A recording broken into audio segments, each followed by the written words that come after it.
Ce samedi 3 juin, France 2 propose un nouveau divertissement animé par Bruno Guillon avec Isabelle Vitari, Mélanie Page, Isabelle Mergo, François Vincentelli et les Chevaliers du Fiel parmi les invités. Télé Loisirs vous explique tout ce qu'il faut savoir sur 100% France. Il hérite d'un nouveau divertissement. Après la co-animation de Votre vie en jeu avec Nagui au début du mois d'avril et la présentation de Chacun son tour au quotidien sur France 2, Bruno Guillon sera à la tête d'un format inédit diffusé ce samedi 3 juin à 21h10 intitulé 100% France.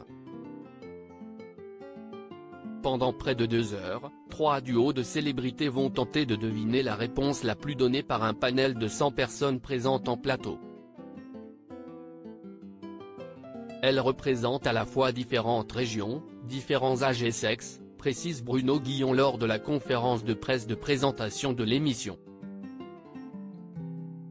Parmi les questions, on pourrait retrouver des interrogations telles que « Qui est la meilleure personnalité pour incarner la nouvelle Marianne ? Si vous pouviez assister au concert d'une personnalité décédée, qui choisiriez-vous ? Quel est votre plat français préféré ? 100% France et une famille en or, les deux jeux se ressemblent-ils ? De quoi faire le rapprochement avec une famille en or, animé par Camille Combal et diffusé les mardis soirs sur TF1. On aura des questions légères mais pas que. Le but, si est aussi d'apprendre. Ce n'est pas forcément le cas d'une famille en or, et ce n'est pas une critique du programme. La différence propre, si est que les gens qui vont répondre seront sur le plateau, répond l'animateur. Ce premier numéro voit 3 binômes de célébrités s'affronter, Isabelle Vitari et Mélanie Page, Isabelle Mergo et François Vincentelli et les Chevaliers du Fiel, jouant respectivement pour les associations La Maison des Femmes, le Secours Populaire et Doc 4 Ukraine.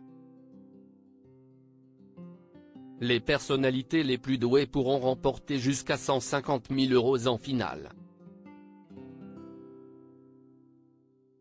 Bruno Guillon n'a pas passé de casting pour animer 100% France sur France 2. Ce jeu de connaissances est adapté d'une idée originale italienne.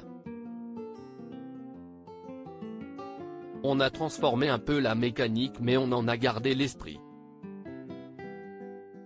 On a un peu modifié les épreuves pour arriver à 5 manches et une finale avec un dernier binôme à la fin. On reste dans l'esprit du programme italien, souligne Bruno Guillon, que France 2 a appelé directement pour incarner l'émission, sans avoir à passer un test. J'ai la chance de ne plus trop devoir faire de casting pour montrer que je sais à peu près animer une émission de télé. Mais ça aurait pris du temps, sourit-il. Preuve de la confiance que lui porte la chaîne, un deuxième numéro sera diffusé dès samedi prochain.